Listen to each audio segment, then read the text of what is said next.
Bueno, vamos a empezar, como dijimos.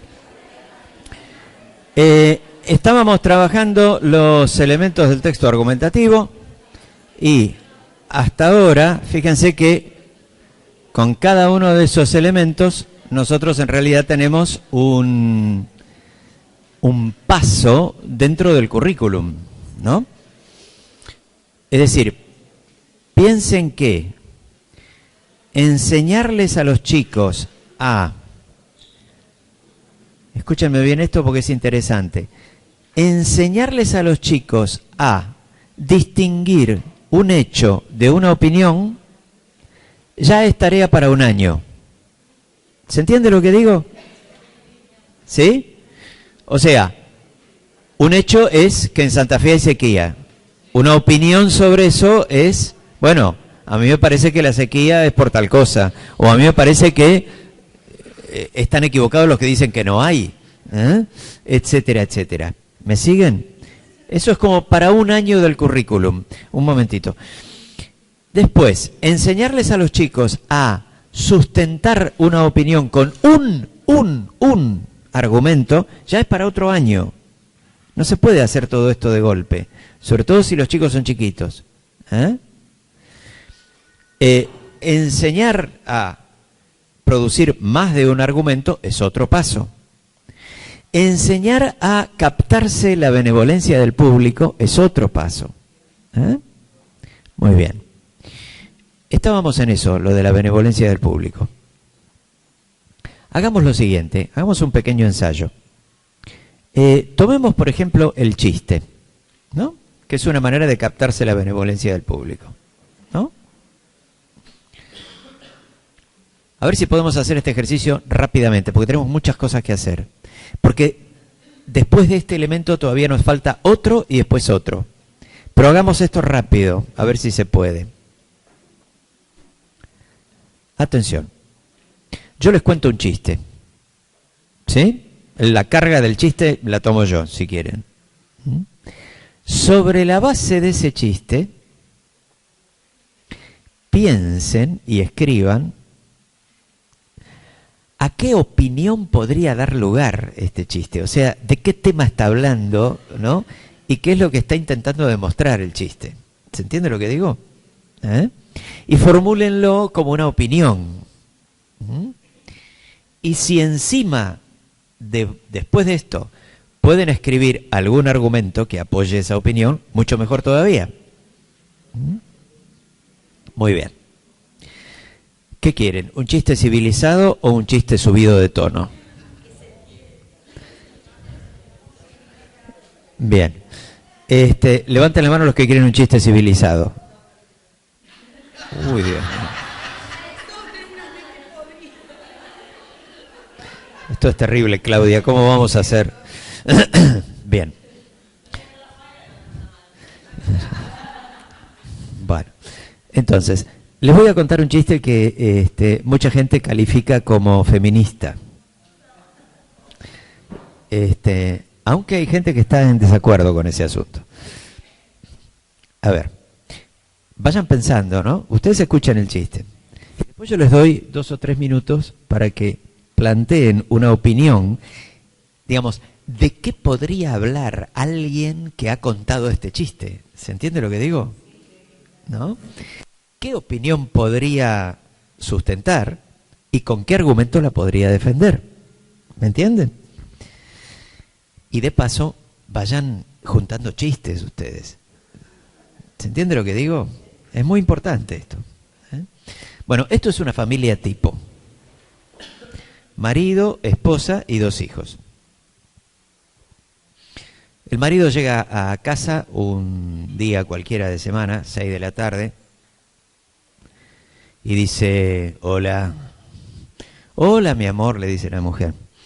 ¿Qué tal? Bien, bien, bien. Únicamente, ¿sabes qué? Hoy pasó una cosa rara en la cocina. Yo quería cerrar la canilla, ¿no? Y yo la cierro, pero el agua sigue cayendo. No sé, alguna vez alguien me dijo que si uno cambiaba una cosa dentro, algo de un cuerito, eso se podía arreglar. ¿Vos no te animarías a arreglar eso? Entonces el hombre la mira y le dice, escúchame, ¿vos te crees que yo soy plomero? Andá a poner la cena de una buena vez, que tengo hambre. Entonces va la mujer, sirve la cena, el tipo come, se va a dormir, se levanta temprano, se va a trabajar. Vuelve al día siguiente, 6 de la tarde. Hola. Hola, mi vida, ¿cómo te va? Bien. ¿Y qué tal acá? Bien, bien, bien. No, sí, todo bien. Únicamente que esta mañana me pasó una cosa rara. Yo, viste, el último foquito que quedaba de los viejos, lo quise, resulta que de repente prendí la luz y ¡pum! Explotó. Y quedó adentro el casquito ese de metal, y yo lo quería sacar, pero tengo miedo, porque yo no sé cómo es eso y tengo miedo de quedarme pegada. Vos no te animarías, yo creo que hay que hacer algo con una llave. Escúchame, ¿vos te crees que yo soy electricista? ¿Eh? Dejate de bromar, trae la cena de una vez, que tengo que comer. ¿Mm? Entonces la mujer le trae la cena, el hombre come, se va a dormir, se levanta temprano, se va a trabajar, vuelve al día siguiente a las 6 de la tarde. Hola, dice el tipo. Hola, mi vida, ¿cómo te va? ¿Acá todo bien? Sí, sí, sí, sí.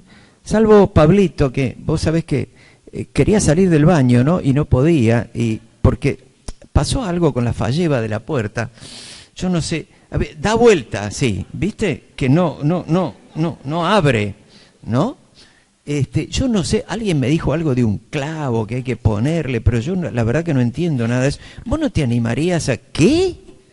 Dice el tipo. Escuchame una cosa. ¿Vos te crees que yo soy cerrajero acá? Agarrá y poné la cena que tengo hambre de una buena vez. Entonces va la mujer, pone la cena, el tipo come, duerme, se levanta a la mañana, va a trabajar, vuelve al día siguiente, 6 de la tarde. Hola, dice. Hola, mi vida, ¿qué tal? ¿Cómo estás? El tipo mira, está la canilla arreglada, la lucecita cambiada, va al baño y la puerta funciona. ¿Qué pasó acá? Dice. ¿Qué pasó acá? Bueno, nada, me encontré con el vecino de enfrente, y vino y arregló todo. Ah, ¿y vos qué le diste? Bueno, él me dio dos posibilidades. O una torta grande, ¿sí? O un par de horas de sexo salvaje. Bueno, está bien. ¿Y de qué le hiciste la torta? ¿Qué? ¿Vos te pensás que yo soy repostera?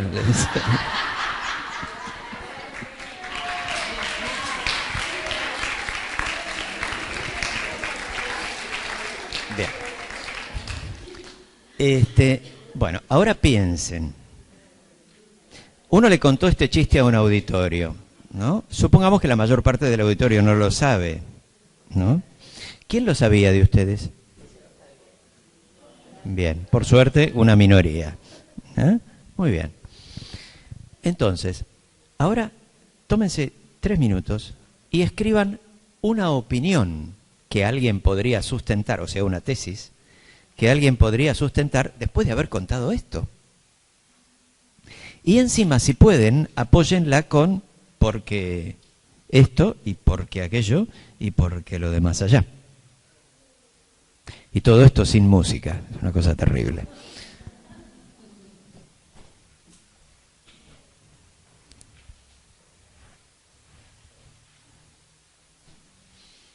Y la gente de Rafaela también.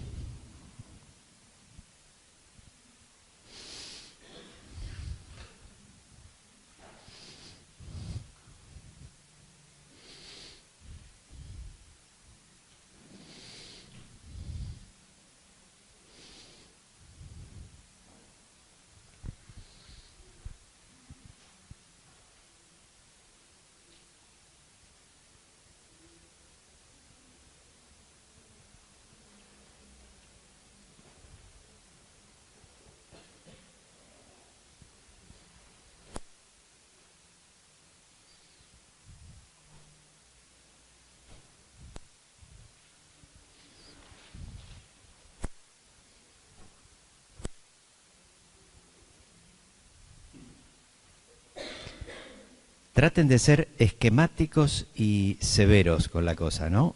Una opinión, un porqué, dos porqué, tres porqué. O sea, una opinión y tres argumentos, si pueden, ¿no? Traten de no irse por las ramas.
¿Alguien tiene algo que se pueda leer? Probamos. Sobre todo alguien que no haya leído nunca nada. Sería fantástico. Y si está mal, mejor. Siempre. Cuantos más errores podamos examinar, más la gente va a aprender. Adelante, allá tenemos dos posibles. No, vamos a ella que hoy nunca participó. Allá, sí.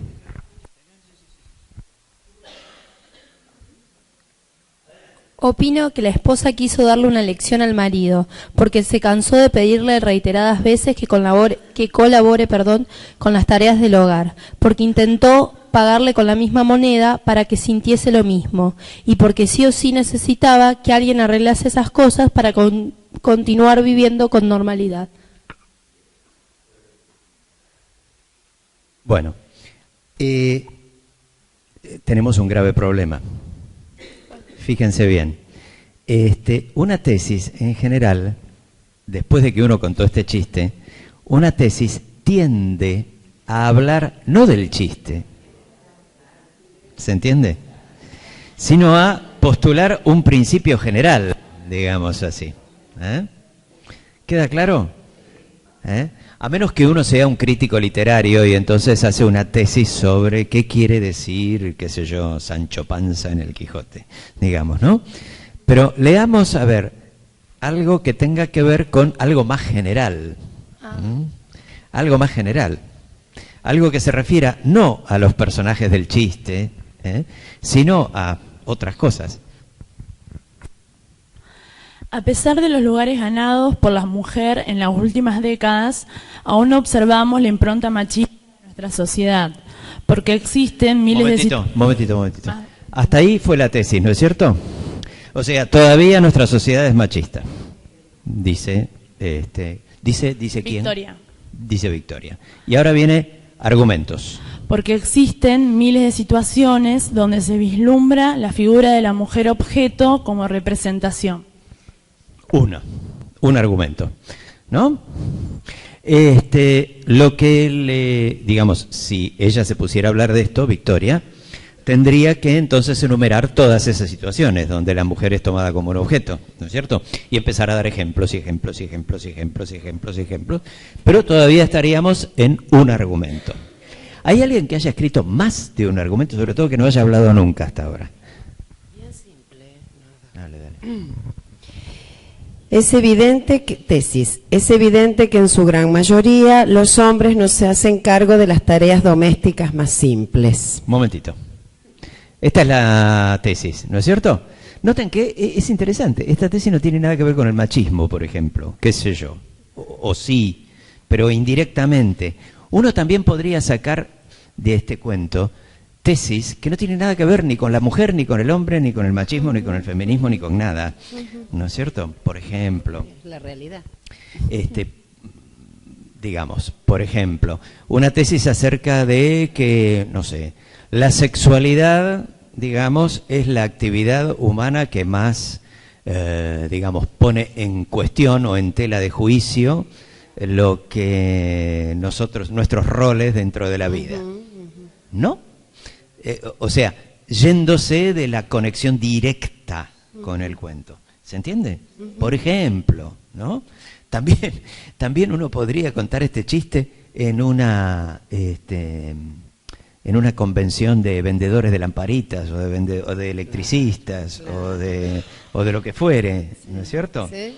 Y sacar de allí algún tema que les interese. Bueno, pero teníamos eso. Léela de nuevo. Sí. Es evidente que en su gran mayoría los hombres no se hacen cargo de las tareas domésticas más simples. Ahora, lo que ella tendría que decir es, ¿y por qué?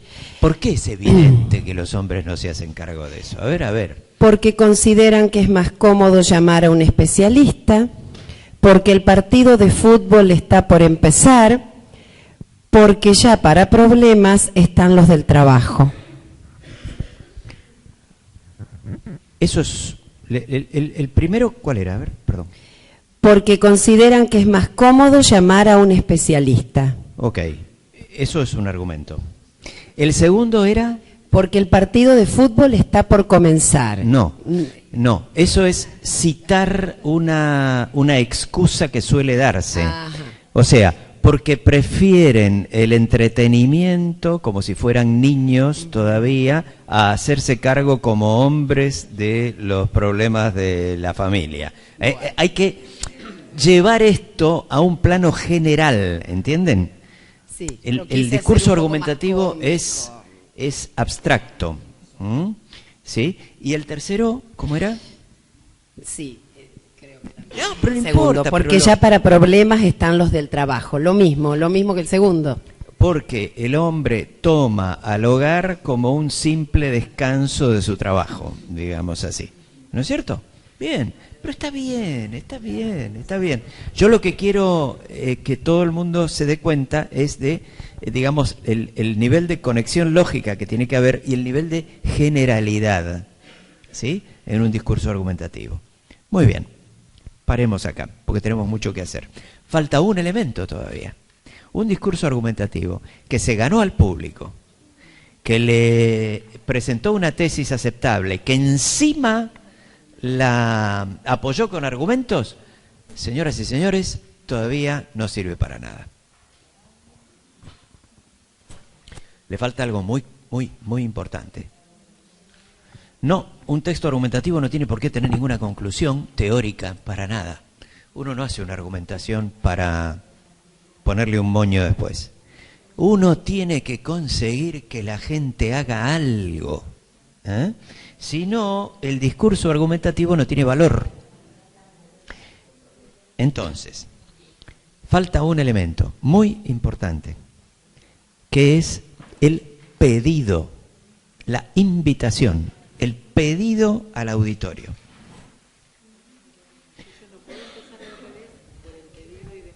El orden en que uno diga estos 4 elementos en el discurso no importa. No importa. ¿Se entiende lo que digo? No importa. Lo que sí importa es que tiene que haber un pedido concreto. Si no, esto no es argumentativo. Si uno quiere que sea un discurso argumentativo, uno argumenta para conseguir algo. ¿Para qué argumenta uno? Para vender, para que la conducta de la gente cambie, para que, no sé, para que deje de suceder tal cosa, para que suceda tal otra. Perfecto. Ahora, hagamos un ejercicio de pensamiento rápido, sin necesidad de escribir, ¿no? A ver, supongamos, tomemos el tuyo. ¿Me permitís? ¿Cómo era tú? Miren, hagamos... Es evidente que en su gran mayoría los hombres no se hacen cargo de las tareas domésticas más simples, ¿no? Por esto, por aquello, porque qué sé yo, los hombres son una desgracia, etcétera, etcétera. Exagerando, ¿no? Bien. Supongamos que, atención, supongamos que el que dice esto está frente a un auditorio, y el auditorio está naturalmente compuesto por hombres y por mujeres, ¿no es cierto? ¿Qué se le podría pedir a un auditorio? al que uno le ha contado este chiste, al que uno le ha manifestado esta opinión, se le ha aprobado, después de hacer toda esta demostración. Hay que pedirle algo concreto, ¿eh? ¿Qué pide el vendedor cuando termina el verso acerca de lo que está vendiendo? Saca el talonario y dice, bueno, a ver, ¿cuánto le anoto? ¿No? Porque si son 2, le hago un 20. ¿Qué hacemos? ¿Cómo hacemos? ¿Quiere? O, en todo caso, ¿qué día la llamo? ¿No es cierto? ¿O qué día lo llamo? ¿Sí? ¿O cómo podemos hacer para que... O sea, yo tengo que conseguir algo bien concreto porque me estoy ganando la vida con eso. ¿Entienden? Bueno, ¿y qué se le puede pedir a ese auditorio? ¿Claudia? ¿Dónde está el micrófono? Quiere participar Claudia, señoras y señores. Ahí va, ¿eh? Me imagino que la audiencia es en un auditorio de un sindicato de electricistas y lo queremos convencer de que contrate profesionales, así él descansa cuando vuelve a trabajar y la mujer no se le va con el vecino. Esto podría ser una posibilidad. Si yo soy un electricista, digamos así, ¿no es cierto? Alguien del ramo, y estoy hablando al público en general. Contrate un electricista y solucione sus problemas familiares, señora. O sea, el estado de su matrimonio depende del electricista. Muy bien. Esa es una posibilidad. ¿Qué otra cosa se puede pedir? No, y además de contrate un electricista, lo que hay que hacer es decir, allá en el fondo hay una persona, cuando van saliendo, ¿sí?, anoten su dirección, así les podemos mandar todos los detalles de lo que nosotros ofrecemos. ¿Entienden? Un pedido tiene que ser así de concreto. ¿Qué otro pedido se podría hacer en otro contexto? ¿Qué otra cosa? Por eso la editorial le brinda este producto que tiene cómo resolver las sencillas complicaciones cotidianas en el hogar.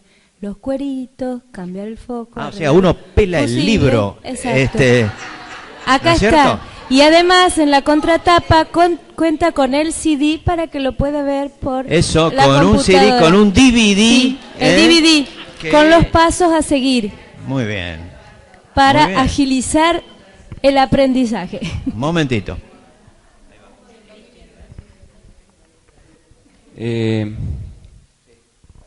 ¿Leo todo o leo solamente? Bueno, yo puse como tesis que opino que tener un oficio en la realidad que nos toca vivir abre un mundo de posibilidades. Tener un oficio abre un mundo de posibilidades. Bien, eso es una flor de tesis.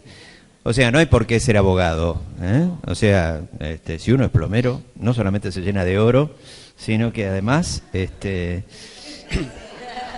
evita una cantidad de problemas, ¿no es cierto? Claro, ahora ven los porques. Porques. Dice, porque podemos realizarnos como personas trabajando de lo que elegimos, porque al conocer un oficio uno maneja sus propios horarios y tiene una independencia laboral que no lo logra aquel que trabaja para alguien. Y lo que sugiero es que se sigan abriendo escuelas técnicas que capaciten a los jóvenes de hoy. No sé si perfecto, vamos a ver. La tesis está maravillosa, los dos argumentos son muy buenos, son diferentes entre sí. El pedido, ¿cómo podría mejorar? Porque el pedido dice que se abran más escuelas técnicas. Que se abran más escuelas técnicas. Más concreto, más... No armemos desorden que la gente de Rafaela se nos pierde. Es un problema. Alguien que proponga un pedido más teniendo en cuenta lo que dijo Cristian, ¿no es cierto? Con el discurso de Cristian. ¿Qué se puede pedir? Más concreto todavía. Siempre en la línea de que haya más escuelas técnicas, ¿no? La inscripción a un instituto determinado que enseñe ese oficio. Claro, por ejemplo, repartir volantes que propagandean al Instituto Pirulo, ¿no? Etcétera. O juntar firmas, alguien decía por acá, allá en el fondo, para un petitorio hecho al ministro de Educación, bla, bla, bla, etcétera, etcétera, etcétera. Algo siempre concreto. ¿Sí? Paola, por allá. Sí.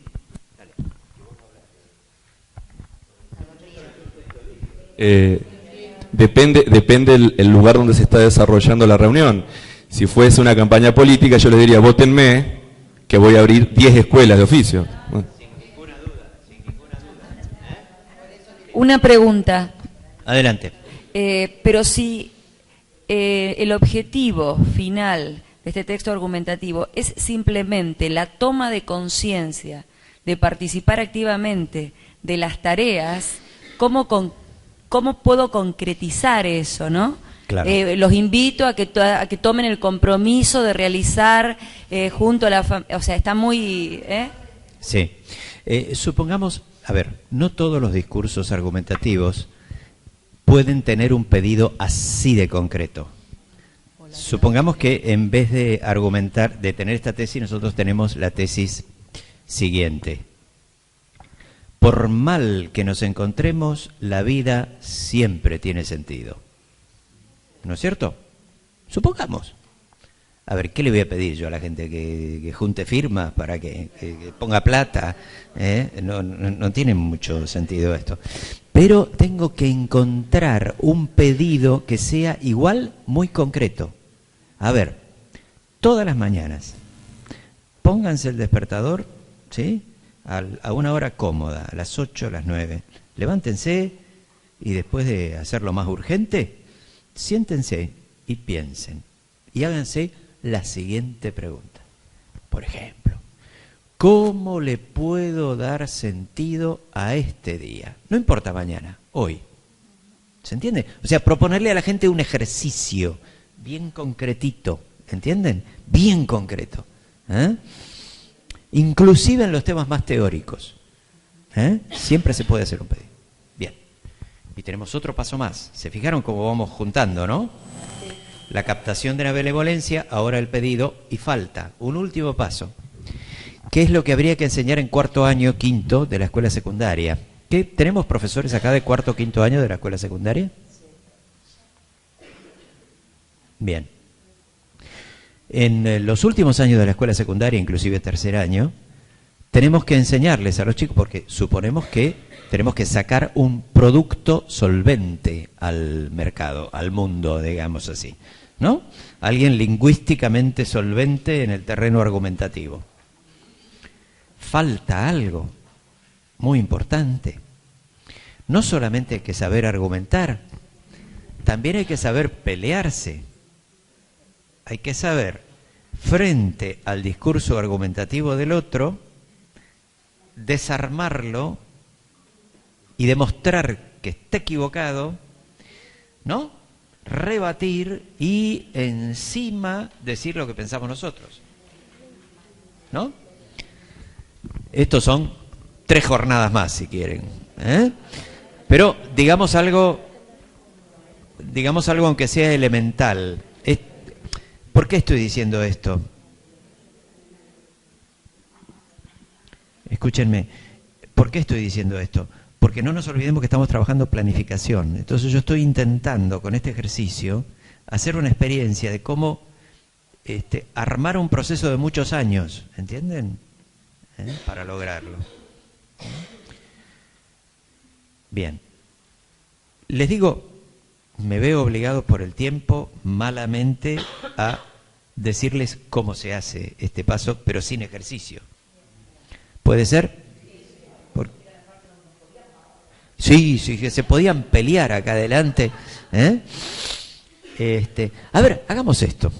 Bueno, les digo teóricamente, después hacen un ejercicio peleando conmigo, si quieren. Yo hago un discurso argumentativo espantoso, por ejemplo, y ustedes hacen el ejercicio de cómo lo rebatirían. ¿Entienden? Es así.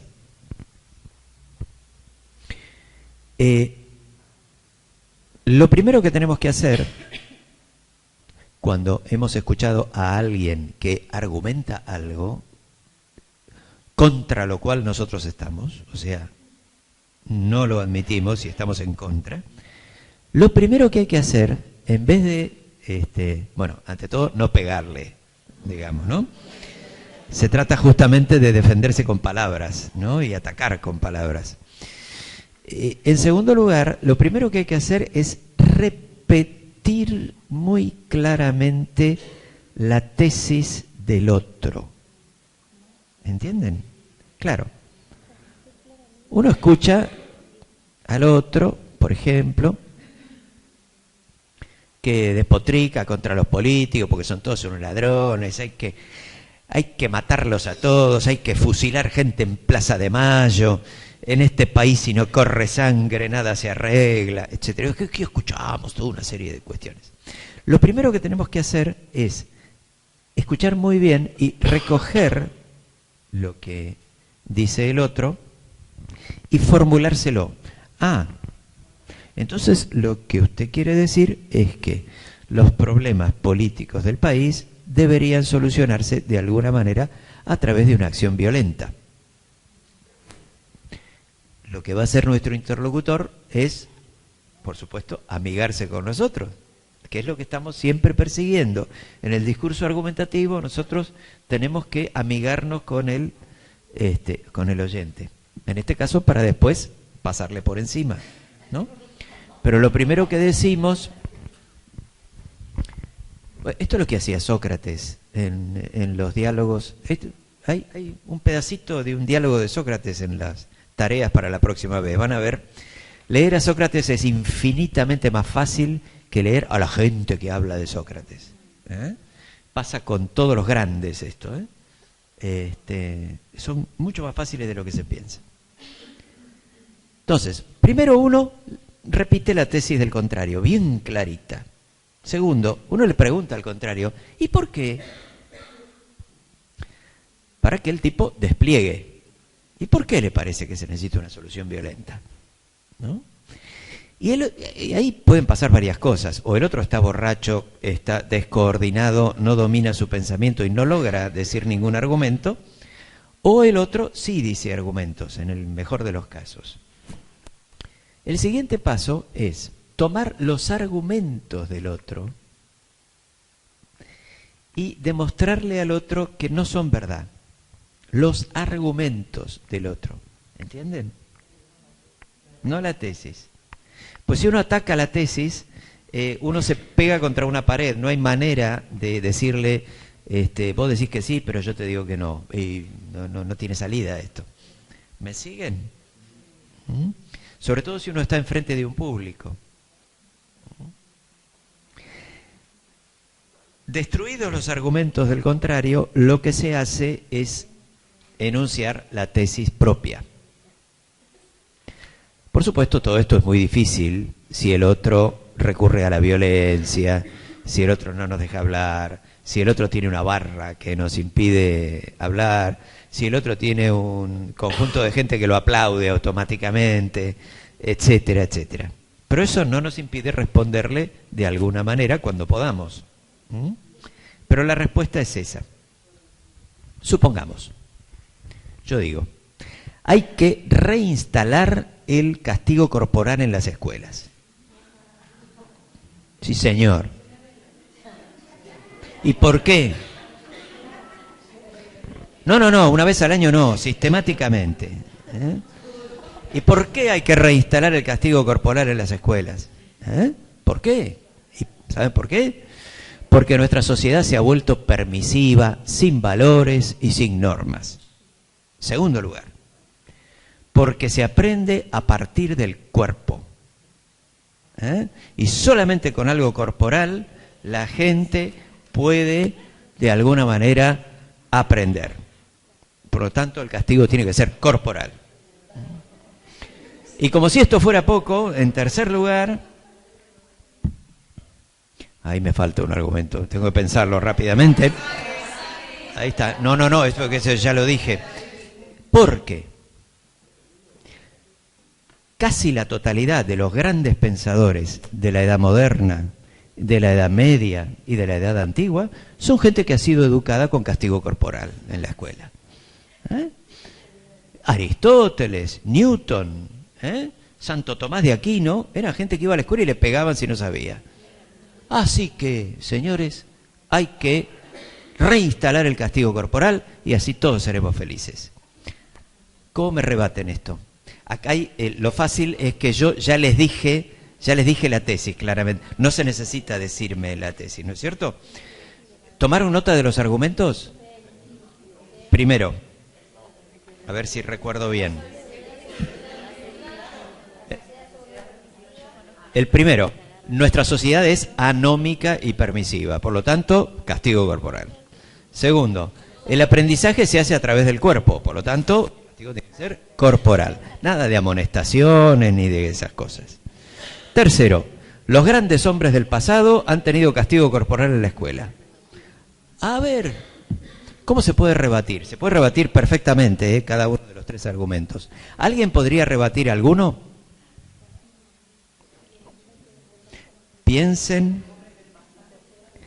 Piénsenlo, y si alguien tiene algo, avise, levante la mano y le damos el micrófono.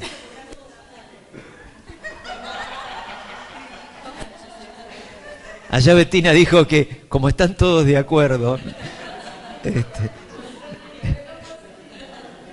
hay dificultad en rebatir, digamos así. A ver, pero un momentito, aquí hay una mano levantada, ¿eh? Ahí, después vamos a Alejandra. Adelante. Bueno, si bien usted dice que las sociedades están más permisivas, todos sabemos que la violencia engendra más violencia. Para decir... rebate más o menos, digamos así. A ver, ¿quién podría rebatir un poquito mejor?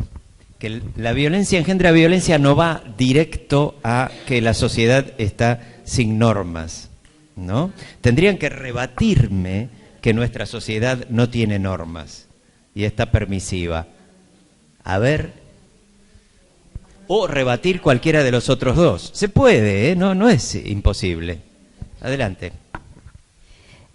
La sociedad está más permisiva, puede ser, pero yo diría que falta más seguridad en la familia y más educación. Sí, pero eso no va todavía a rebatir el hecho de que, porque, digamos, justamente, ¿no? La educación se consigue pegando, en la familia también, ¿no? A ver. Usted dijo que estamos en una sociedad anómica y sin valores. Sí. Y lo que me surgió a mí fue, si con violencia, ¿qué tipo de valor infundamos en los jóvenes? No infundamos ningún valor con esa violencia. Escuchen, eso es una maravilla. ¿Y qué valor promovemos si castigamos corporalmente? Promovemos la violencia, digamos, promovemos la solución de todo con métodos violentos. Estamos promoviendo un antivalor. Eso es lo que ella está diciendo. Eso ya va bastante bien encaminado. ¿Se entiende lo que digo? O sea, hay que pegarle donde le duele a nuestro oponente. ¿Se entiende? ¿Usted quiere valores? ¿Y qué valor está promoviendo con la violencia? A ver, cuénteme, a ver qué tiene de positivo arreglar las cosas con la violencia, ¿no? Bien, ¿cómo podríamos rebatir el de los grandes hombres del pasado que a quienes les pegaban de chicos? Es el más débil de los tres, ¿eh? Pero piensen cómo lo rebatirían. Que así como hay, ¿qué dice? Grandes pensadores que han sido educados con el castigo, existen grandes pensadores del pasado donde le pudieron sacar el punto de bien, lo bueno, y han podido ser para nosotros hoy modelos para descubrir en la persona todo lo bueno y sacar lo bueno. Eso está bien. Ella dice, también ha habido grandes pensadores a quienes no les han pegado cuando aprendían. Ajá. Lo que le falta es algún ejemplo. Por ejemplo, Don Bosco, gran pedagogo. Bien. Por ejemplo, San Agustín. Muy bien. ¿No es cierto? San Francisco de Sales. Pongamos. Con una gota, una gota de miel se acerca más. Ahora, también hay otro argumento. También hay otro argumento ahí. Mi argumento de que a los grandes pensadores del pasado les pegaban cuando aprendían, carece de pruebas. ¿Y dónde está? ¿Dónde está escrito que a Newton le pegaban de chico? Claro, ¿no es cierto? Bien. Entonces uno le da argumento. También es feliz. Claro.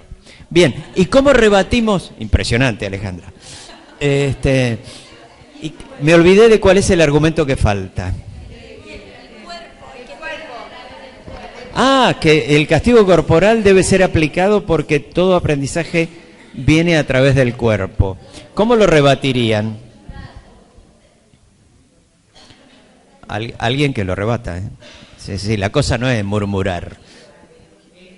Alguien que agarre el micrófono, ¿eh? Vamos. ¿Dónde está demostrado científicamente que con los golpes se puede lograr un mejor aprendizaje? Eso no está mal. Es pedirle al que lo dijo, fundamentémelo, ¿no? ¿Y dónde está? ¿No es cierto? Bien, eso puede ser. Y ella parece tener otra idea. A ver.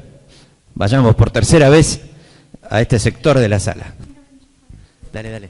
¿Dónde está demostrado que se aprende por el cuerpo? Cuando hay miles de autores o de psicólogos que dicen que se aprende cognitivamente, no por el intermedio del cuerpo solamente. Eso habría que demostrarlo. Ese es el problema. Cuando uno dice miles de... entonces habría que prepararse. No está mal lo tuyo, pero habría que prepararse para demostrarlo. Sí. Yo había pensado en decir, por ejemplo, me recibí de licenciada a través de un curso virtual. Ajá. Aprendí contenidos de manera virtual. No hacía falta el contacto físico ni nada. Es un poquito débil. Quiere decir que aprendiste sin usar el cuerpo.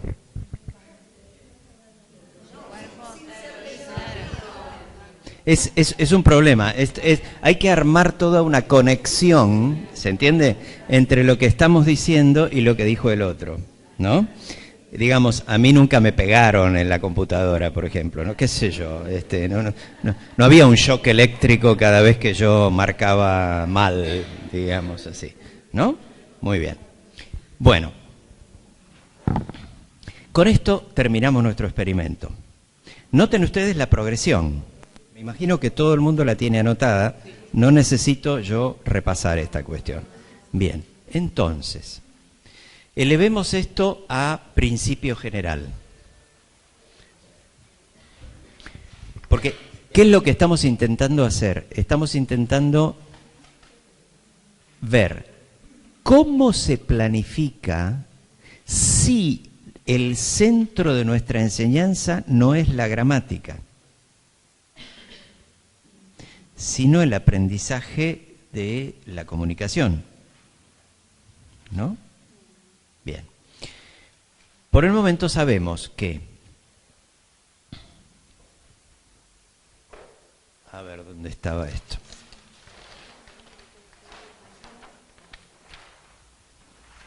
Miren esto.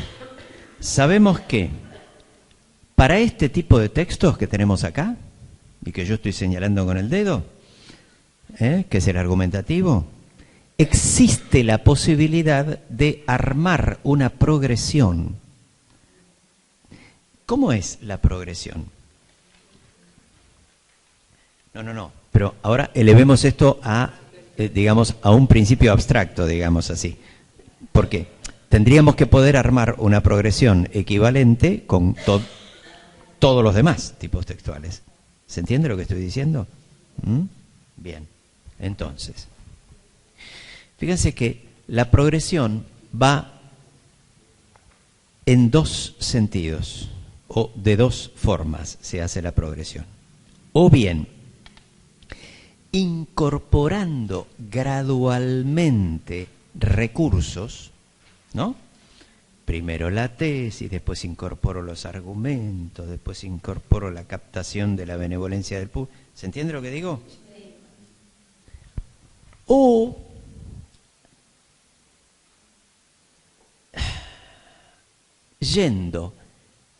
y acá voy a decir algo y después lo tengo que explicar, pero primero lo digo. O incorporando gradualmente recursos, como les decía, o tomando dentro del mismo tipo textual formas textuales cada vez más complicadas. ¿Paso a explicar este asunto? En el caso del texto argumentativo, nosotros hemos trabajado con dos formas textuales. Una es, y abarcó todos los pasos hasta el penúltimo, una primera forma textual fue el discurso argumentativo simple. Yo frente a un auditorio. Chau, se acabó. ¿Se entiende? Otra, y la última, es el discurso argumentativo polémico, en el que yo rebato a un enemigo, digamos así, y afirmo mi tesis. Ahora, por ejemplo, tomemos un tipo textual cualquiera. Díganme uno en el que estén especialmente interesados porque especialmente sienten que se sentirían especialmente desorientados para armar una progresión como esta. A ver, hagámoslo por votación. Levanten. Otro.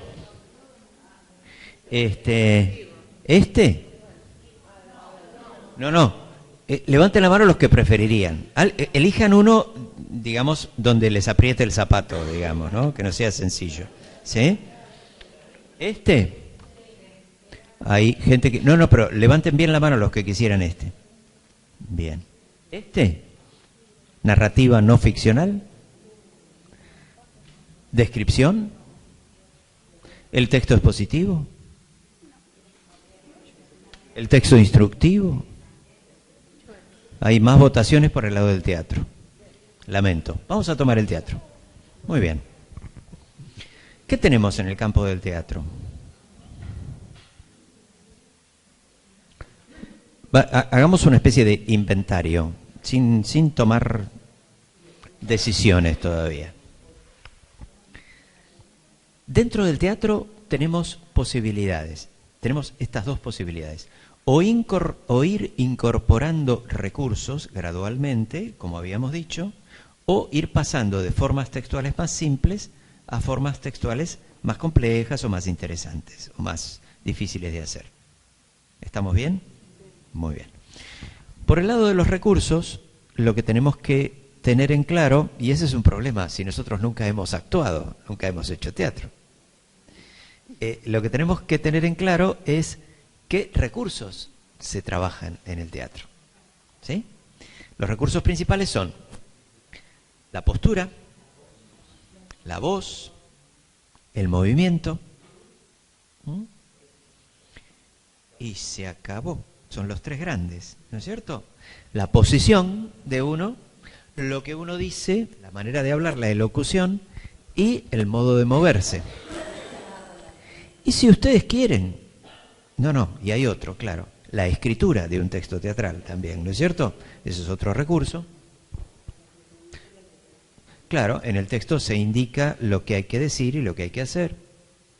Y si ustedes quieren ser más finos todavía, los recursos audiovisuales, o sea, la luz, el uso de la luz, el uso de los objetos, ¿no?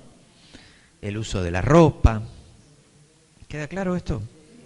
Entonces, ahí ya tenemos una línea de progresión, ¿ven? Otra línea de progresión que podemos tener es tomar formas textuales del teatro y ponerlas en orden de complejidad. Por ejemplo, una forma textual teatral sonsa, simple, sencilla, es una escena quieta, una situación en la que nadie se mueve, pero por las posiciones de los personajes uno puede tranquilamente comunicar algo, ¿no? Sin pedir demasiado, eso nada más.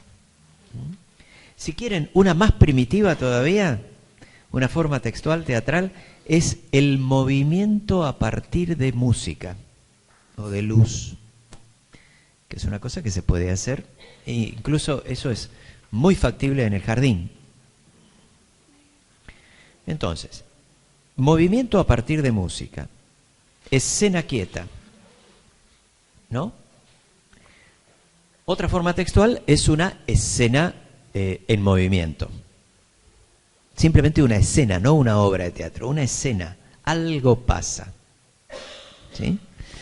Inclusive en esa escena teatral nosotros podemos ir de fácil a difícil. Por ejemplo, hacer una escena en la que los personajes se mueven pero no tienen necesidad de hablar.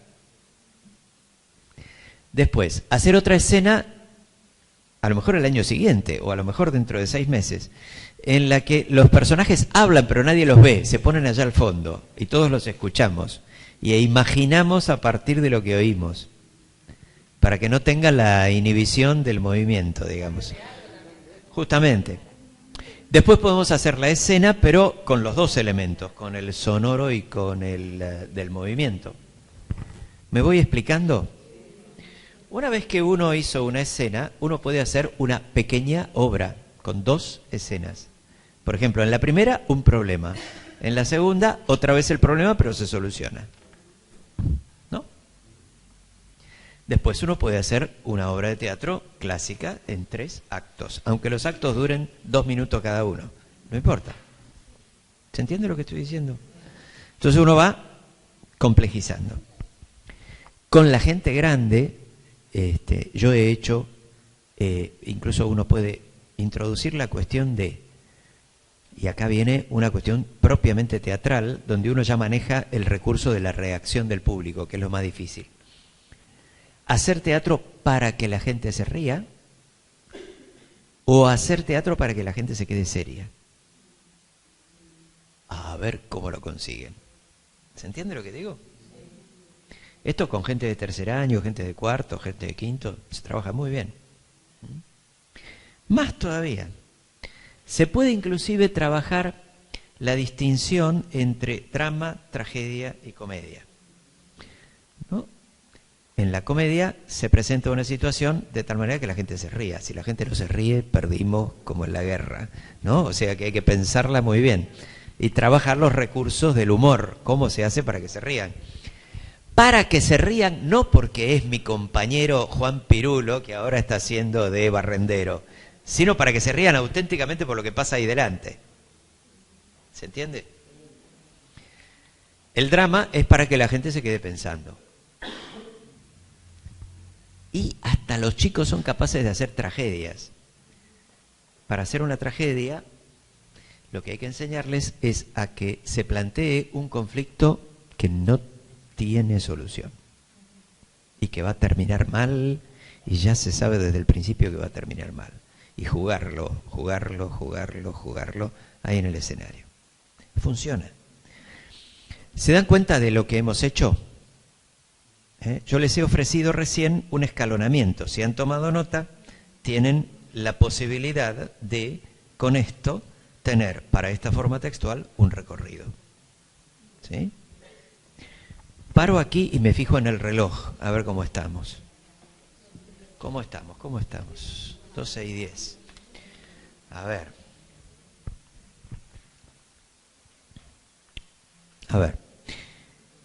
Hay un asunto que todavía no hemos abordado, lo quiero abordar ahora, porque si no lo abordamos ahora corremos el riesgo de perdernos. Si después tenemos tiempo, volvemos a esta cuestión y yo les puedo dar elementos para una progresión para cualquiera de estos tipos textuales. ¿Entienden de qué estoy hablando? ¿Sí? Pero, por ahora, vayamos a esto.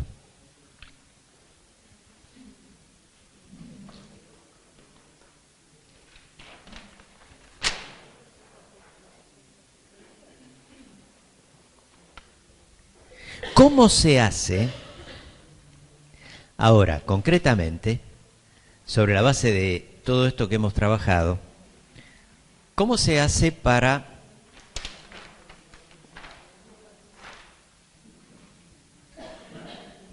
acá está.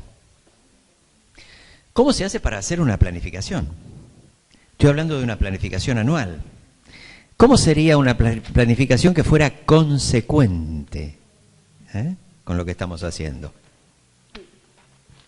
Si nosotros queremos hacer una planificación que tuviera en cuenta como cosa central la formación de nuestros alumnos para la comunicación, tendríamos que tener una columna vertebral en la planificación, que sería los distintos tipos textuales que vamos trabajando a lo largo del año. Son 8 en mi esquema. Uno puede tener otro esquema, pero no importa. Supongamos que yo sigo con el mío. Yo se lo postulo, después ustedes lo critican y lo ven. Si yo tuviera que ser lógico, lo primero que tengo que pensar es, voy a trabajar los 8. Voy a hacer algo para cada uno de ellos. A lo mejor hago algo más para uno que para el otro, ¿no? Pero algo tengo que hacer. Porque estos chicos van a necesitar todo este año, y todo el año que viene, y todo el año siguiente. ¿Está bien? Bien. Entonces, ¿qué tengo que hacer? Yo tengo, este es el año, ¿no? Supongamos. Yo armo un esquema, como también podría armarse otro. Yo tengo acá el, qué sé yo, el 1 de marzo y el 30 de noviembre, por decir cualquier cosa, no importa. Muy bien. Y tengo 8 tipos textuales para ubicar. Lo primero que pienso es en qué orden los trabajo, ¿no? Y ahí intervienen varios factores. El primer factor es cuál va a ser más fácil, ¿no? Para empezar con el más fácil. ¿Y cuál va a ser más difícil? El segundo factor sería, a menos que a ustedes se les ocurra algún otro, ustedes avisen, siempre no se olviden, todo el mundo puede participar acá. No sé dónde está el otro micrófono, pero acá está. Pero el que quiera hablar, que hable. El otro factor es cuál es la mejor época del año para cierto tipo textual o para cierto otro, ¿no? Entonces, por ejemplo, imaginemos que yo empiezo por trabajar la narrativa literaria o ficcional. ¿Por qué? Porque yo sé que por la educación que han recibido los pibes míos, que son promedio, han tenido más narrativa que cualquier otra cosa, les resulta fácil, la televisión está llena de narrativa ficcional, etcétera, etcétera, etcétera, ¿no? Si tienen padres, les contarán cuentos a la noche, en fin, sencillo. Y decido, por ejemplo, que voy a trabajar el teatro a fin de año. ¿Por qué lo voy a trabajar a fin de año? A mí se me ocurre porque, claro, al fin del año los pibes están que se suben por las paredes, ¿no? Entonces, ya que se suben por las paredes, pues que se suban, digamos, ¿no? Hagamos aquello que tiene más que ver, como decía, para decir un chiste, aquello que tiene más que ver con el cuerpo, ¿no? Como decíamos hace un rato. Qué sé yo, claro, ese tipo de cosas. Muy bien. Yo sé que para escribir lírica, que es una cosa tan íntima y tan compleja, que necesita un ambiente de cierto silencio, cierta tranquilidad, quizá, por lo menos a mí, yo hace 40 años que enseño, ¿no? En general, lo que me sale mejor es agosto, digamos, la gente después de las vacaciones de julio que ya tiene un baqueteo, digamos, de la primera mitad del año, pero entra en agosto como quien vuelve, ¿no? Supongamos que uno pone la lírica acá, ¿no es cierto? Y sobre esta base uno va acomodando los distintos tipos textuales. Por ejemplo, a ver, uno podría poner el texto argumentativo aquí. ¿No? ¿Mucho lío?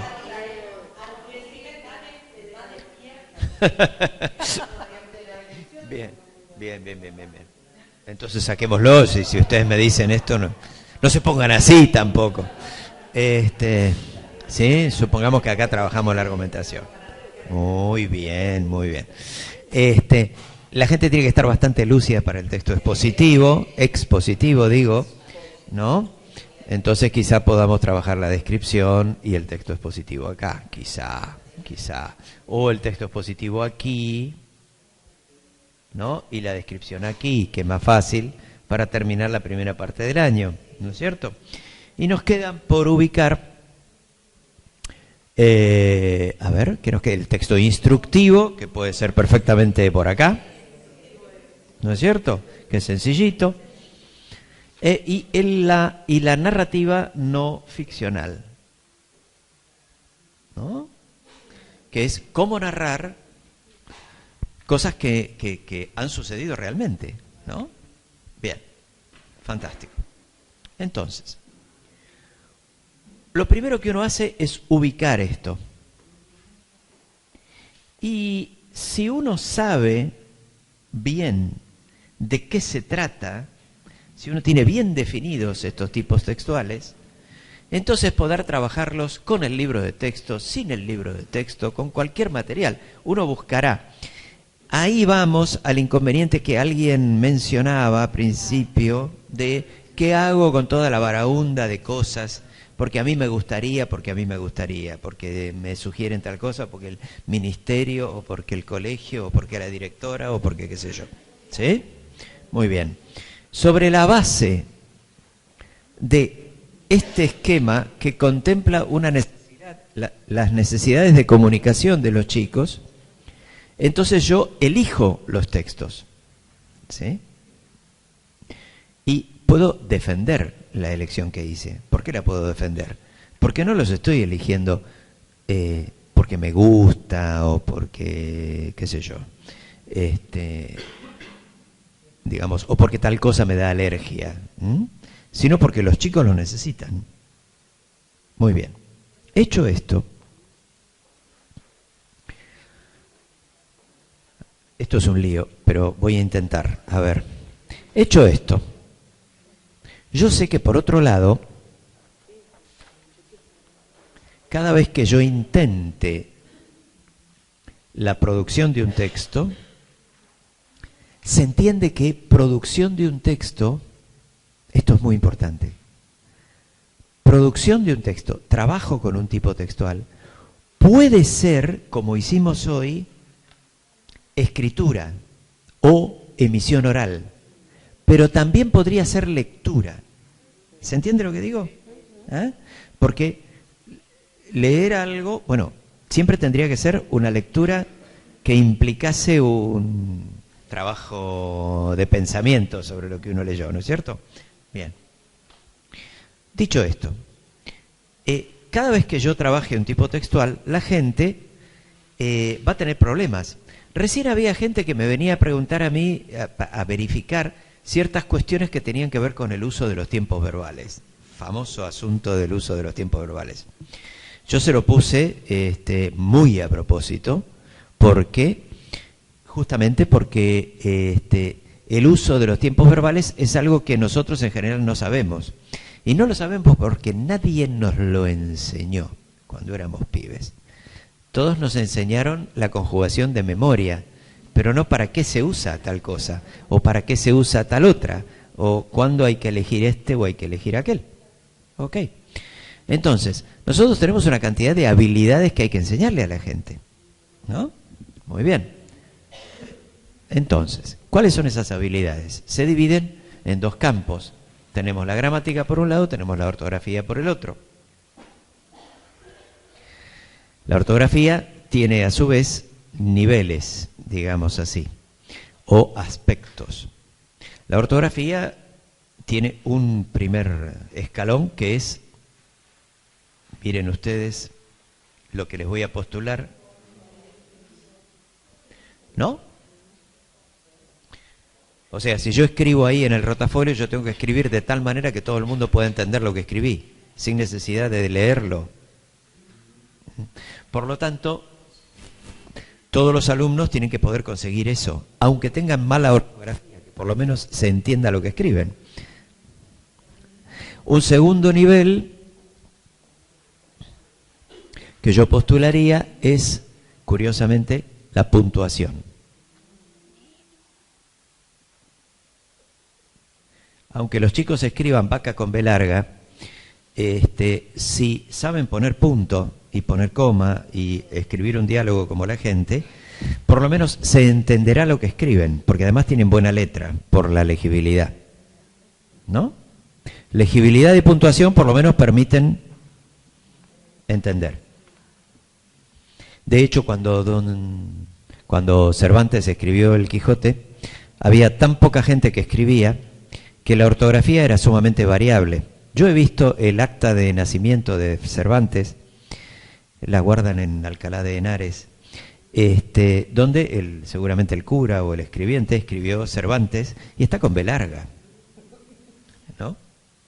La ortografía puede ser lábil o tener muchos errores, pero si hay buena puntuación y buena letra, uno puede entender lo que está escrito. Luego de eso viene el par ortografía, puntuación, acentuación. ¿No? Muy bien. Esto por un lado. Pero por otro lado tengo la gramática. ¿Y qué tengo que acomodar yo en gramática?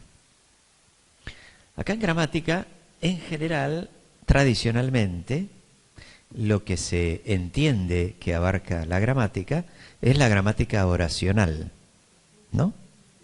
O sea, a ver, ¿cómo resumimos esto para decirlo sencillamente? A ver, sintaxis, morfología y semántica, ¿no? Uno en general trabaja estos tres aspectos cruzándolos con el tema de las clases de palabras. ¿Se entiende? O sea, para un sustantivo uno trabaja con los chicos qué significa lo semántico, ¿no? ¿Qué funciones cumple la oración? Lo sintáctico. ¿Y qué accidentes tiene? Lo morfológico, ¿no? Bueno, esto es aproximadamente los contenidos de gramática que tenemos. Ahora bien,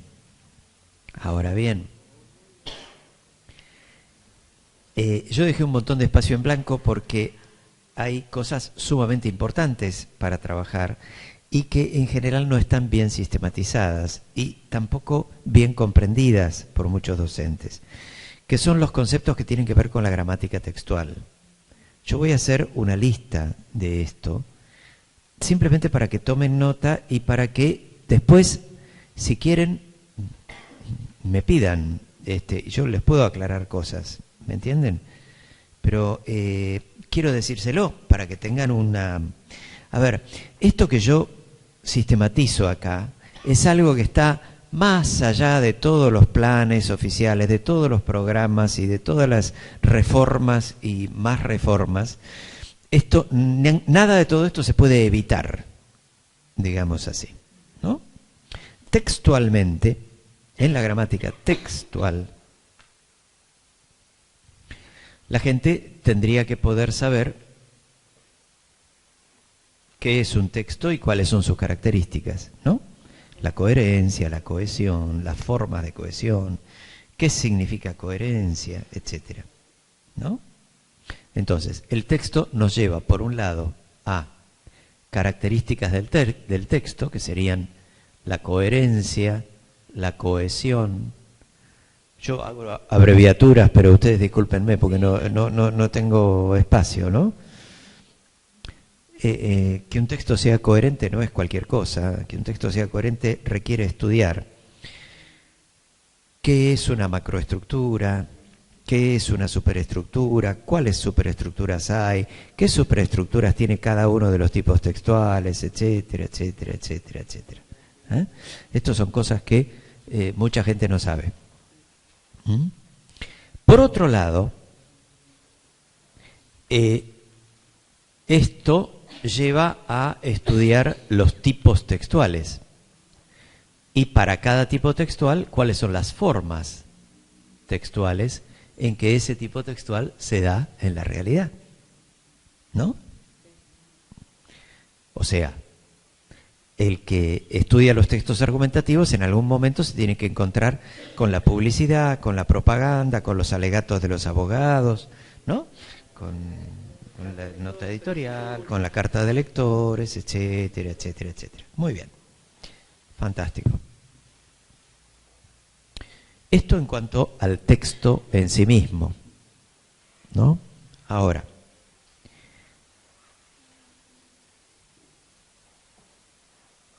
está todo el territorio del contexto.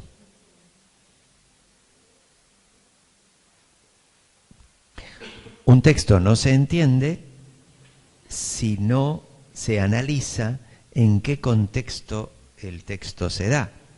Y el contexto no es una bolsa de gatos, tiene todo un armado, digamos, conceptual que se puede investigar, ¿no? Estudiar el contexto significa dominar y poder analizar la situación comunicativa, ¿no?, de un texto, analizar el acto de habla que ese texto implica, ¿no? ¿Me van siguiendo? Analizar en ese contexto, digamos, cuáles son las marcas que el contexto deja en el texto, que son los deícticos, los modalizadores como el de hoy, el de opinión, por ejemplo, ¿no? Las valorizaciones. Esto es lo súper esencial, digamos así, de la gramática textual.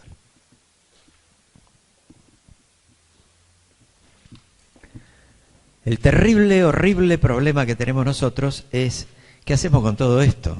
¿No? ¿Qué hacemos con todo esto y cómo lo mezclamos con lo anterior? Y en ni siquiera 9 meses, ¿no? Tenemos 8, y gracias. Y además nos interrumpen porque hay que juntar plata para la cooperadora y porque hay que hacer el simulacro del incendio y qué sé yo. Preparar el acto del 25 de mayo y todas esas cosas, ¿no es cierto? Muy bien. Entonces, nuestro oficio como planificadores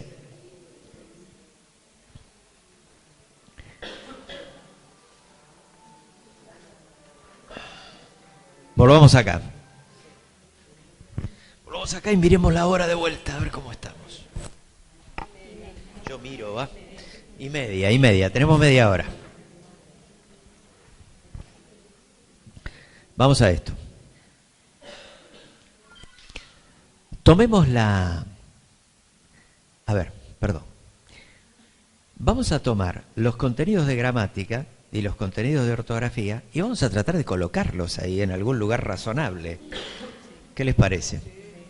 Menudo rompecabezas tenemos acá, ¿no?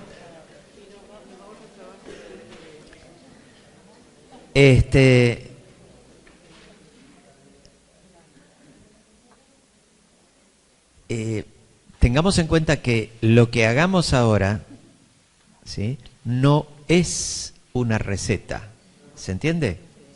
No es la forma como cada cual debe resolver esto, ¿eh? Estamos cansados en nuestra historia de la educación de que se nos impongan cosas como recetas, ¿eh? Entonces esto hay que pasarlo por el pensamiento y pensarlo bien, y elaborar en cada caso qué es lo que queremos hacer y qué es lo que podemos hacer. Entonces, tengamos presentes algunos criterios. Primero, el famoso criterio de fácil a difícil, ¿no? De sencillo a complicado. Segundo, el criterio de que sería bueno que los temas ortográficos y gramaticales tuviesen que ver en la planificación, tuviesen que ver con los tipos textuales que estamos trabajando, en la medida en que se pudiere. ¿Está bien esto? ¿Se entiende? Tercera cuestión. Tenemos que pensar que de lo que vamos a poner en la planificación, dado el azar de las cosas de este mundo y los problemas que tenemos, una parte no se va a poder trabajar, ¿no? Entonces, tendríamos que fijar algo así como prioridades, ¿no es cierto? O sea, que no se vayan sin que hayan aprendido tal cosa, ¿no? De tal modo que aquello a lo que no llegamos, lo resignemos sin demasiado dolor y sin demasiado perjuicio de los chicos, porque en realidad nos estamos metiendo en lo más importante. Para esto, hay un problema que tenemos que superar. Esto es una cosa que nos cuesta superar en general más a los hombres que a las mujeres. Los hombres tendemos a que cuando hacemos algo lo tenemos que llevar hasta el final y terminarlo de una buena vez y que quede perfectamente y hasta el último detalle. Eso se llama neurosis obsesiva. Pero vamos a tratar de llegar a lo que se pueda. Entonces, hagamos un ensayo. Tomemos la ortografía. Yo lo primero que quiero, antes de nada, pensemos en una edad, ¿no es cierto?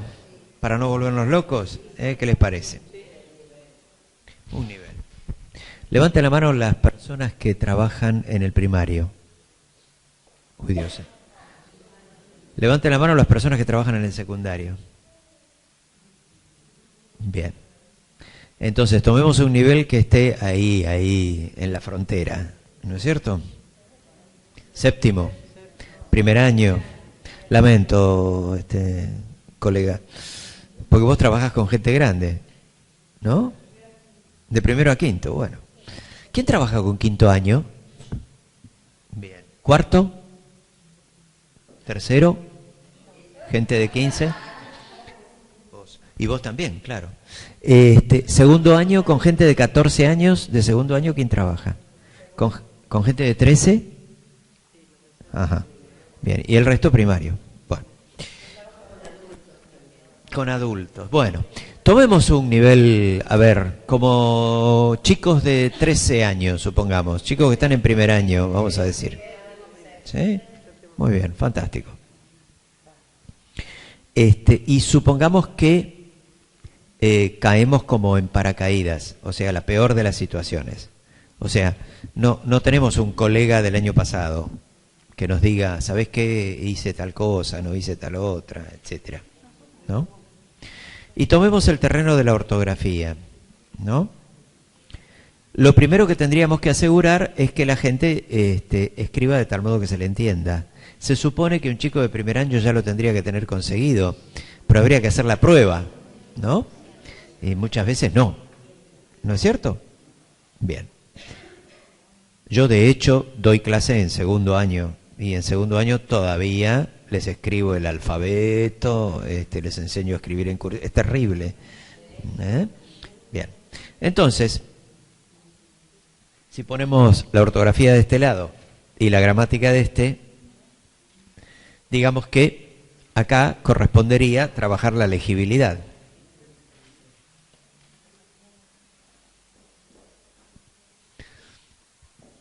Pero además, acá yo voy a tener un problema. Si estoy haciendo narrativa con los chicos, ¿no? Y quiero que escriban un cuento. ¿No es verdad que los chicos van a tender a escribir un diálogo en algún momento? No solamente no se lo puedo prohibir, sino que además podría ser interesante, ¿sí? Pero entonces voy a tener que trabajar puntuación con esta gente.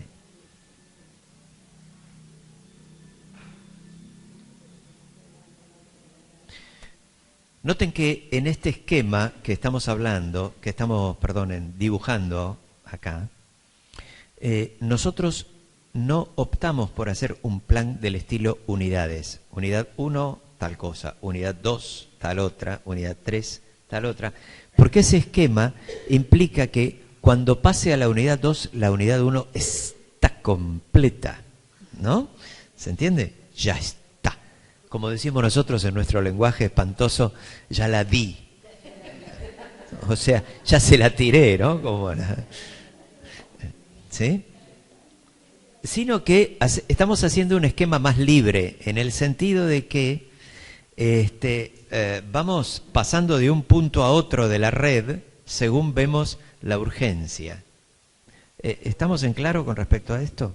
Muy bien, fantástico. Muy bien.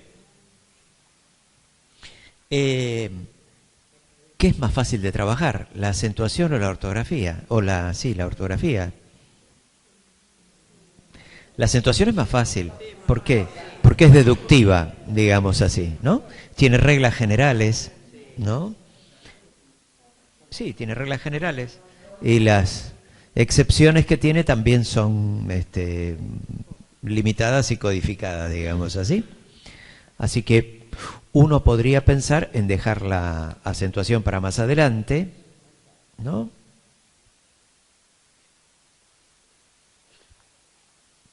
Y trabajar las cuestiones ortográficas por aquí.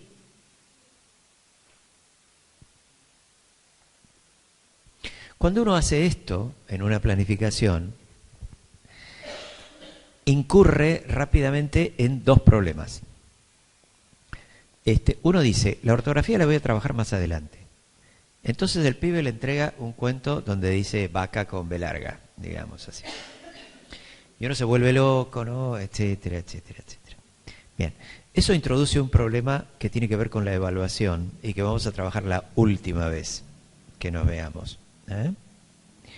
Pero a mí me parece que, así como acá entre nosotros, entre ustedes y yo, durante esta reunión hemos tenido que renunciar a aprender un montonazo de cosas porque no teníamos tiempo,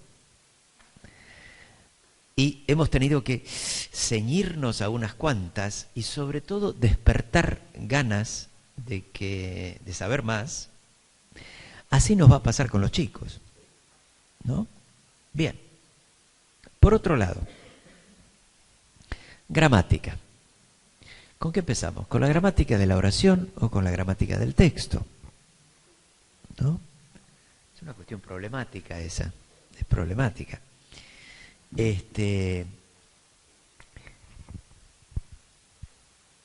La gramática de la oración, si la enseñamos, tenemos que poder enseñarla de tal manera que lo que enseñamos sea aplicable a la escritura, ¿no? Buah. La vemos dentro de un rato, la gramática de la oración. Veamos la gramática del texto. Veamos la gramática del texto. Una cosa que seguramente tenemos que enseñar al principio es qué es un texto, naturalmente, y en cuanto lleguemos al texto argumentativo, tenemos que enseñar tipos textuales, ¿no? Quizá no enseñamos todos los tipos textuales, pero, digamos, enseñamos que hay distintos tipos. Esta segunda cosa que estamos trabajando no es la misma que la primera, y la diferencia es que la primera es un tipo textual y la segunda es un tipo textual diferente, y ya que estamos podemos enseñar formas textuales, ¿no? Cuando mandamos a la gente a que investigue el medio ambiente, a ver dónde hay textos argumentativos y a ver dónde hay narrativa. Por ejemplo, en la narrativa literaria, una forma textual es la novela, la otra es el cuento, la otra es el relato, la otra es la fábula, la otra es la leyenda, la otra, etcétera, etcétera, etcétera. ¿Estamos? Bien, es una buena ocasión. Muy bien.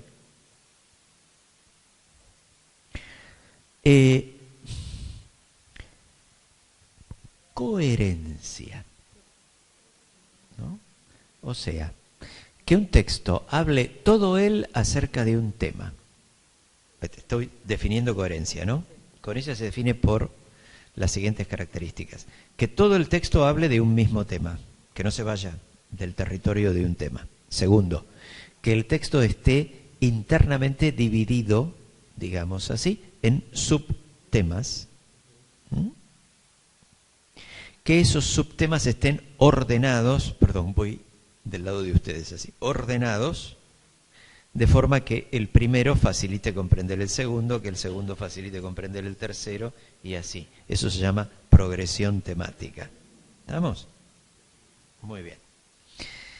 Y la verdad es que un momento interesante para hacerlo es este, ¿no es cierto?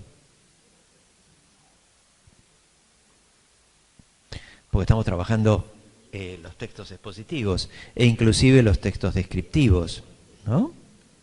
¿Se entiende lo que estamos diciendo? ¿Ah? Claro. Esto de la coherencia es más sencillo cuando uno lo trabaja con textos no ficcionales, ¿no es cierto? Más fácil, más sencillito. Muy bien. Fantástico. Ahora,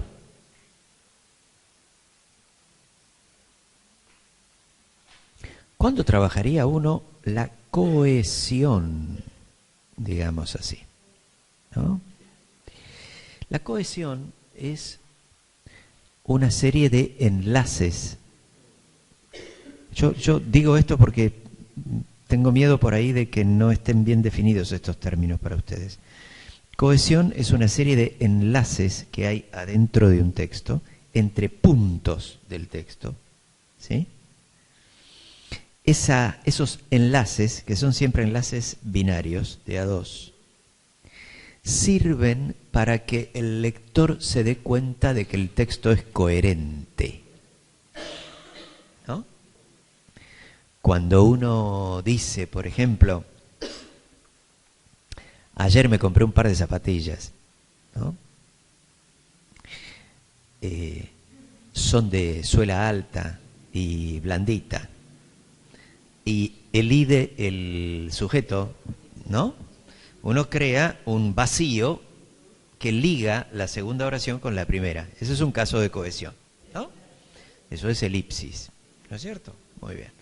Bueno, todos esos, etcétera. Bueno, todas esas cosas que uno dice con cierto cansancio, bueno, la sinonimia y la antonimia y la referencia y toda esa milonga, ¿no es cierto? Uno tendría que encontrar en algún momento alguna razón para que tuvieran algún sentido, porque si no tienen sentido, ¿para qué las va a enseñar uno? No tiene mucho, ¿no es cierto? Mucha razón de ser.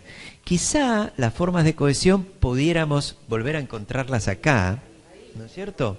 Que son textos sencillitos, son narrativa no ficcional, noticias del diario, ¿no es cierto? Para que uno pueda aprender a narrar algo no literariamente, sino de manera práctica, para que la gente entienda. ¿Se entiende? Entonces,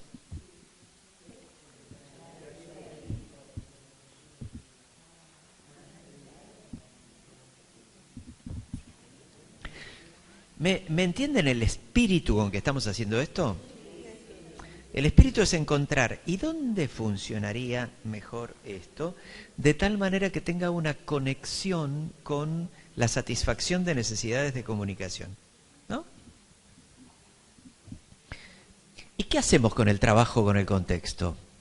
La situación comunicativa, el acto de habla y toda esa historia. O sea, ¿cómo trabajar un texto? Escúchenme, porque lo del contexto es así. Yo, para hablarles a ustedes, para decir lo que estoy diciendo, tengo que tener una terrible atención todo el tiempo hacia quiénes son ustedes, qué estamos haciendo, ¿no? ¿Qué objetivo tengo yo que cumplir con esto? O sea, tengo que estar atentísimo al contexto, ¿no? Entonces, toda esta cuestión de tener en cuenta los elementos de la situación comunicativa tiene que ver con esta situación de tener que elaborar un texto y conseguir un cierto resultado. ¿Qué mejor que el teatro para esto, no es cierto? Donde uno tiene que, digamos, sacar las papas del fuego delante de un público. Y si uno no tiene en cuenta el contexto y no se adapta, le sale mal.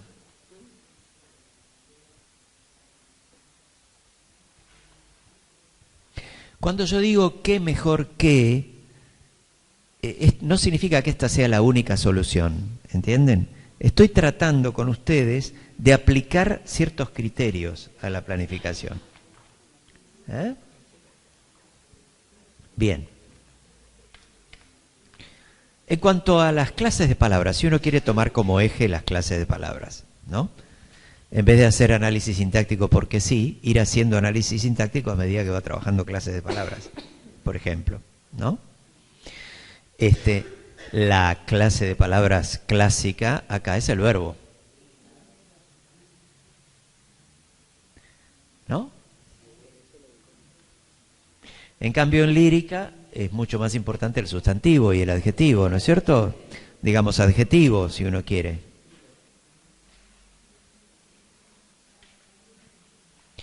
Y acá se puede trabajar el sustantivo.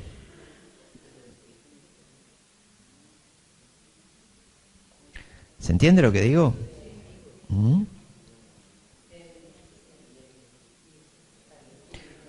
En fin, uno va tomando decisiones. Yo preferiría trabajar, pero hay que ver, además hay que ver qué grupo de chicos tengo y cómo es la historia. Yo preferiría trabajar el adjetivo con la lírica que trabajarlo con la descripción, me parece. Porque en la descripción es mucho más fácil de usar. En cambio, en la lírica yo tengo que enseñarles a usar imágenes y ahí la cosa se pone peliaguda. ¿Sí? Muy bien. Muy bien. Digamos que el resto de las clases de palabras yo las puedo ir acomodando a medida que las necesito y ponerlas en algún lugar de aquí. No nos vamos a volver locos con eso. Me preocupa sí el pronombre. Como el pronombre es un sustantivo, o es un adjetivo, o es un adverbio, yo no tengo más remedio que trabajar el pronombre hacia el final del año. ¿No es cierto? ¿Qué le vamos a hacer? Por aquí.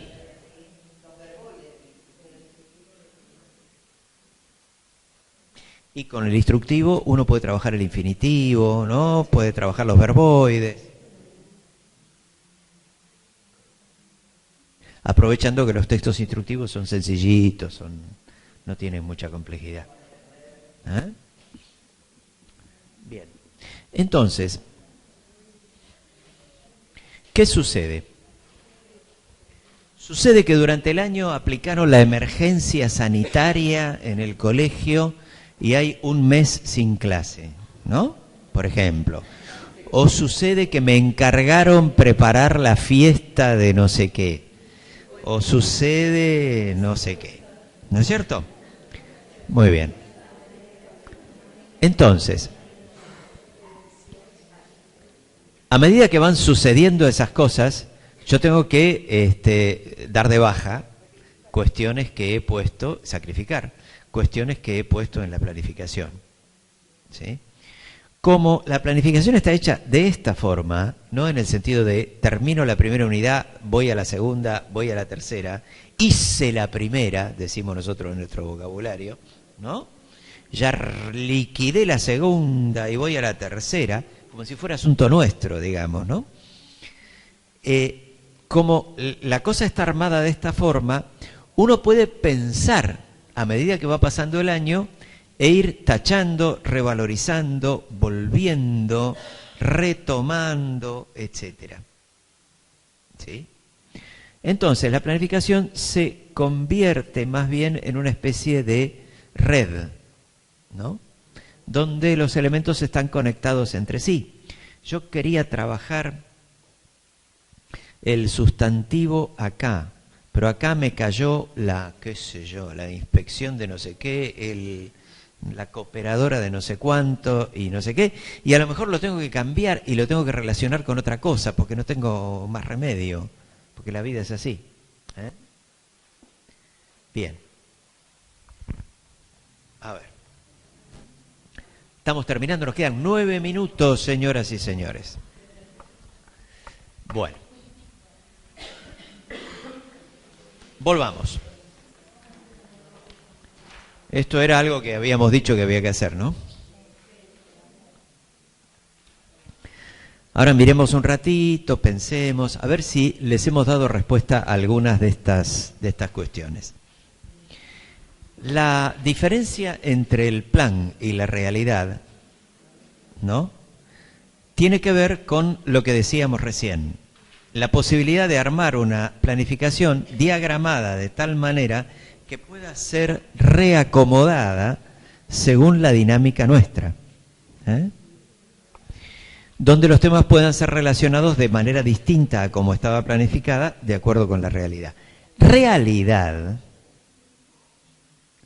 esto que voy a decir me parece muy importante, ya lo dije, lo aludí la vez pasada de otra manera, pero ahora lo digo de vuelta porque tiene que ver con la planificación. Realidad no es solamente la realidad de los alumnos. Nosotros siempre pensamos en la realidad de los alumnos. ¡Ay, me tocó un grupo! Etcétera. ¿No es cierto? Porque el grupo del año pasado y qué sé yo. ¿Sí? Como si nosotros fuéramos unos genios y ellos fueran giles, digamos, y qué suerte que me tocó un grupo lindo. La realidad implica cada uno de nosotros qué sabe hacer de todo eso. ¿Se entiende? Ese es el problema. Ese es el problema. O sea, habría que hacer una planificación que tuviera en cuenta a mí. Yo en mi vida, por ejemplo, hice un texto argumentativo. ¿Sí? Entonces, no lo puedo hacer por decreto. Yo tengo que cada año ir incorporando, ir entrenándome e ir incorporando algo más a partir de escribir yo, no a partir de que escriban ellos. ¿Entienden lo que digo? Entonces, la adecuación a la realidad no es solamente la adecuación a la ignorancia de los chicos o a los problemas de los chicos, sino a la ignorancia mía y a los problemas míos para expresarme. Entonces uno tiene que armarse un programa de crecimiento cultural. A medida que uno va creciendo y va aprendiendo a escribir textos cada vez más difíciles y diversos, incluso uno tiene más trabajo y más posibilidades y más cosas, y se le abren otras cosas en la vida. ¿Se entiende lo que digo? Bien. Después, conflicto entre posibilidades y prioridades, lo hemos tocado cuando hemos tomado como prioridad de la planificación la columna vertebral de los tipos textuales. Luego, ¿cómo elegir lo esencial? ¿Cómo elegir lo esencial? ¿Cómo elegir lo esencial? Es poner como una especie de imán, de punto de atracción, el tipo textual que yo quiero trabajar. Y ahí ver cuál texto se adapta mejor a que los pibes reales que yo tengo puedan entrar en eso. Si los chicos van a entrar mejor en lo descriptivo con algo deportivo, y bueno. Si van a entrar mejor en lo descriptivo con un texto literario muy hermoso que yo saco de un libro, vamos, no importa. El asunto es que esté lo que yo quiero enseñar allí. O sea, lo que el pibe necesita. Después, el conflicto entre la costumbre y la necesidad.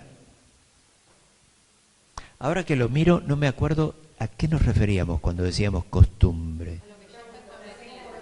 Ah, el conflicto entre lo que yo siempre hice, ¿no?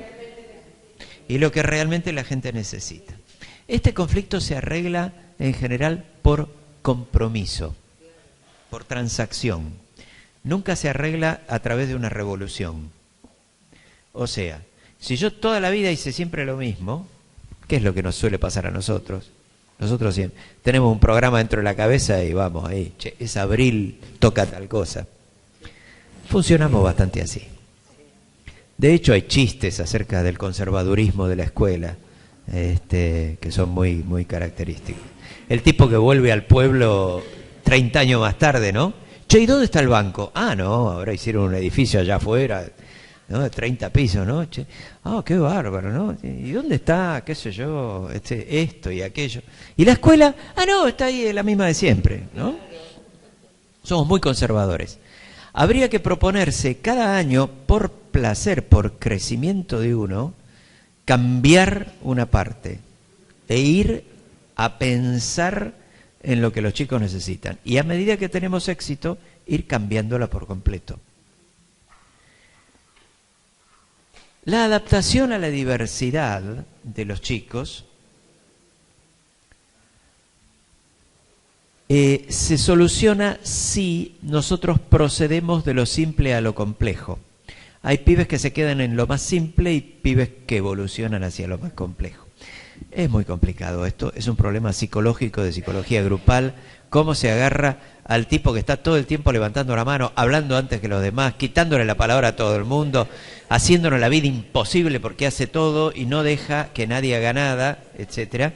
En fin, es todo un problema, pero no nos compete hoy, digamos así. ¿Sí? Y la falta de formación se arregla leyendo y se arregla haciendo estas cosas que están haciendo ustedes con tanto mérito y tanto sacrificio. Si me permite, nos quedan 1 minuto 40 segundos. Ya son 37. Para la próxima, el trabajo sobre el texto argumentativo está basado en 3 textos que son a propósito de gente muy famosa, para que vean cómo la gente muy, muy, muy famosa es bastante sencilla. Es bastante sencilla de leer. Hay una carta de Abraham Lincoln a su cuñado o a su hermano, no me acuerdo bien, donde le canta a las 40.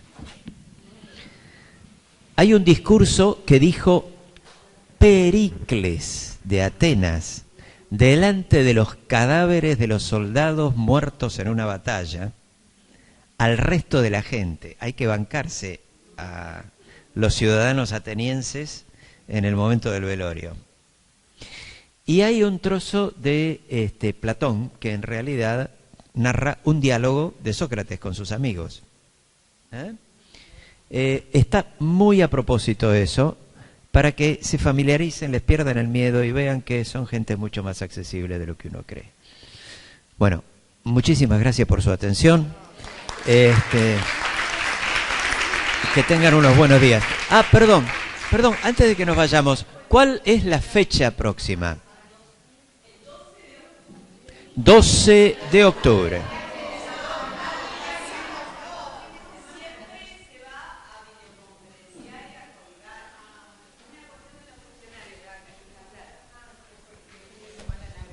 Es fin de semana largo, pero digamos, son más o menos las fechas que tenemos. Después de cada clase, que está el video subido, vamos a poner, ya está puesta de la primera, un cuestionario optativo de autoevaluación. Es simplemente para chequear que hayamos prestado atención a todo el video, tanto esté acá como no.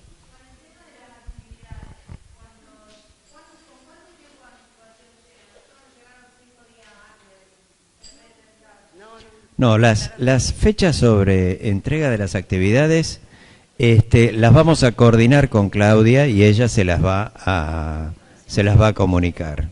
¿Mm? Sí.